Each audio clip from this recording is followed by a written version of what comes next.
नमस्कार. पाठ राखील या मालिकेच्या पुढील भागाचे काही अपडेट आजच्या व्हिडिओमध्ये आपण जाणून घेणार आहोत. भाग्याच्या साखरपुड्याची इकडे सगळ्यांची तयारी सुरू असते.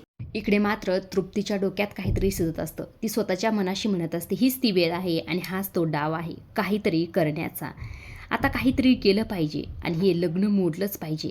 पण ह्या लग्न मोडण्याचा सगळा शिक्का फक्त प्रांजूवर गेला पाहिजे, असंही ते तृप्ती म्हणत असते. आणि हाच प्लॅन सक्सेस करण्यासाठी ती आता भाग्याच्या पाठीमागे जाते आणि भाग्याच्या न कळतच तिच्या ब्लाऊजची नॉडी ते सैल करत असते. भाग्याच्या ही गोष्ट लक्षात आलेली नसते. इकडे तृप्ती जाते आणि प्राजक्ताला ह्या सगळ्या गोष्टी सांगत असते. ती म्हणत असते की अगं, भाग्याच्या ब्लाऊजची नॉड सैल झालेली आहे, जा गं काहीतरी कर. असं म्हटल्यानंतर आता प्राजक्ता घाईघाईतच तिथनं निघून जाते. बाहेर तर विधी सुरू असते आणि बाहेर ती गेल्यानंतर काय होईल हे आपल्या सगळ्यांनाच माहीत आहे.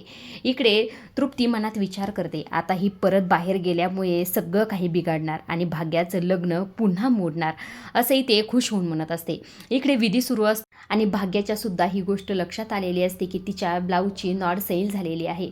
आता प्राजक्ता तिच्या मदतीला तर आलेली असते, मात्र तिचा चेहरा जर समोर आला आणि भाग्याचं लग्न मोडलं तर ह्या सर्व गोष्टी कशा प्रकारे होतात ह्या पाहण्यासारखंच आहे. आजच्या पुरतं एवढंच. अशा डेली मालिकेच्या अपडेट जर तुम्हाला जाणून घ्यायला आवडत असतील तर आपल्या चॅनलला जरूर सबस्क्राईब करा आणि तोपर्यंत पाहत राहा पाठ राखीन. धन्यवाद.